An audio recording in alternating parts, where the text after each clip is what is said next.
Congress party సంవత్సర పాలనలో రాష్ట్రం సుభిక్షంగా ఉందన్నారు నగరికల్ ఎమ్మెల్యే వేముల వీరేశం. 2024 సంవత్సరంలో ప్రభుత్వ పాలన బాగుందని ప్రజలే చెప్తున్నారని అన్నారు. హస్తం పాలనలో ప్రజలు స్వేచ్ఛగా ఉన్నారన్నారు. ముఖ్యంగా 6 గ్యారెంటీలతో అందరినీ సంతోషంగా ఉంచామన్నారు. నగరికల్ నియోజకవర్గంలో గతంలో విధ్వంసం జరిగిందని ఇప్పుడు అభివృద్ధి జరుగుతుందన్నారు. ఇప్పటికీ ప్రజాపాలన పేరుతో అధికారంలోకి వచ్చిన కాంగ్రెస్ పార్టీ ఈ సంవత్సరంలో ఏం చేసింది, ఏం చేయబోతుంది అనేది ప్రజలకు చెప్పాల్సినటువంటి పరిస్థితి వచ్చింది. అదే ప్రధానంగా చూసినట్లయితే నల్గొండ జిల్లా నగరికల్ నియోజకవర్గంలోనే ఉన్నాము. మనతో పాటు వేముల వీరేశం గారు శాసనసభ్యులు కూడా ఉన్నారు. ఈ సంవత్సర పాలనలో ఏం జరిగింది, ప్రజలకు ఏం చేశారనేది ఒక క్వశ్చన్గా ఉన్నది. దాన్ని అడిగి తెలుసుకుందాం. సార్ చెప్పండి, ప్రధానంగా చూసినట్లయితే నగరికల్ నియోజకవర్గంలో 2024 వరకు ప్రజలకు ఏం చేశారు, ఏం చేయబోతున్నారు ముందు? ఫస్ట్ ఆఫ్ ఆల్ ఈ రాష్ట్రంలో కాంగ్రెస్ పార్టీ అధికారంలోకి వచ్చినాక ప్రజలకు స్వేచ్ఛనిచ్చిన, ప్రజలకు ఒక స్వేచ్ఛాయుతమైనటువంటి వాతావరణం వచ్చింది. అధికారంలోకి వచ్చినాక రెండో నాడే ఉచిత బస్సును ఓపెన్ చేసినాం. ఆ తర్వాత వెంటనే 5 లక్షలు ఉన్నటువంటి ఆరోగ్యశ్రీని పెంచి 10 లక్షలు చేసినాం. 200 యూనిట్ల కరెంటును ఉచితంగా ఇచ్చేసినాం. ఆ తర్వాత 500కే గ్యాస్ సిలిండర్ ఇచ్చినాం. 3500 ఇండ్లు ప్రతి నియోజకవర్గానికి ఇచ్చినాం.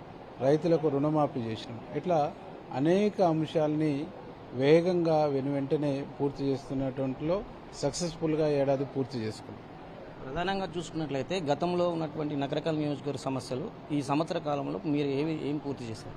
గతంలో జరిగిందంతా విధ్వంసము, గతంలో జరిగిందంతా వెనకబాటుతనమే తప్ప ఇంకోట్లేదు. నగరికల్లో ఎంఆర్ఓ ఆఫీసు కూల్చేసారు, ఎండిఓ ఆఫీసు కూల్చేసారు, డిఈ ఆఫీసు కూల్చేసారు, ఏఈ ఆఫీసు కూల్చేసారు, వెటనరీ హాస్పిటల్ కూల్చేసారు. అన్నీ కూడా విధ్వంసం అయిపోయినాయి. ఈ విధ్వంసం పునాదుల మీదనే అభివృద్ధి శిలాఫలకాలు వేయటం కోసం కావలసినటువంటి నిధుల్ని సమీకరించుకునేటువంటి ప్రయత్నం ఈ సంవత్సర కాలంలో చేసినాం. దాదాపు రుణమాఫీ విషయంలో అయితేంది, మేము ఇచ్చిన సీఎంఆర్ఎఫ్ మిగతా విషయాలలో అయితేంది, కెనాల్స్కు తెచ్చుకున్నటువంటి నిధులు అయితేంది, దాదాపు ఇప్పటికీ 1200 కోట్ల పైచిలకు ఈ ఏడాది కాలంలో మేము ప్రభుత్వం ద్వారా వివిధ మంత్రుల ద్వారా సమకూర్చుకోగలిగాం.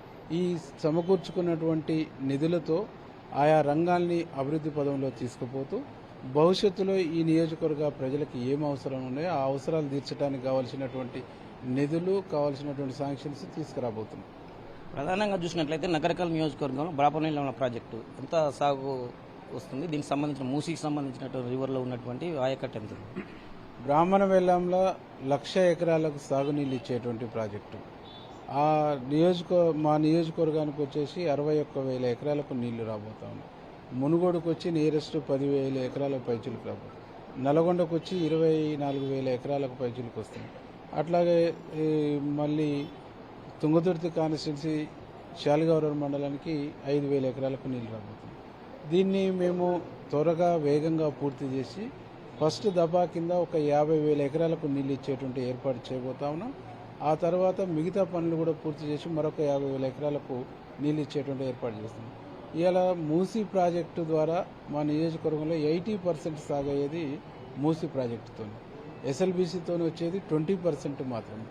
ఈ 80% మూసీ ద్వారానే సాగవుతుంది. కాబట్టి గౌరవ ముఖ్యమంత్రి రేవంత్ రెడ్డి గారు, మా జిల్లా 2 మంత్రులు మూసీని ప్రక్షాళన చేసి మంచినీళ్ళు ఇవ్వటం ద్వారా ఇక్కడ పంటల్లో ఉన్నటువంటి విషపూరితమైనటువంటి స్వభావాన్ని తొలగించేసి మంచినీళ్లతో సాగు చేయడం ద్వారా మంచి పంటలను పండించి మంచి వాతావరణాన్ని కల్పించాలనేది ముఖ్యమంత్రి గారి ఉద్దేశం.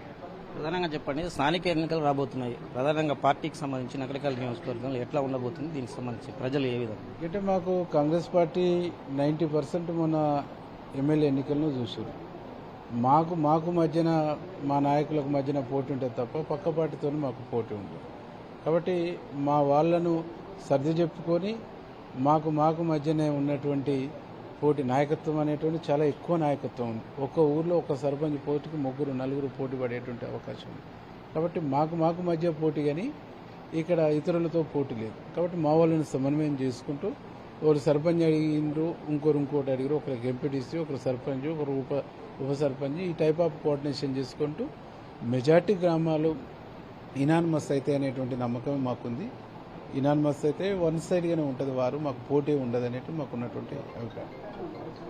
ఇది ఉన్నటువంటి పరిస్థితి. ఓవరాల్గా చూసినట్లయితే గతంలో ఇచ్చిన హామీలను నెరవేరుస్తూనే ప్రజల వద్దకు వెళ్తున్నాము. పూర్తి స్థాయిలో ఉన్న ప్రజల మద్దతు కూడా పార్టీకి ఉంటుందనేది కూడా ధీమా వ్యక్తం చేస్తున్నారు. కెమెరామెన్ శంకర్తో శ్రీనివాస్, ఉమ్మడి నల్గొండ జిల్లా బీఆర్కే న్యూస్.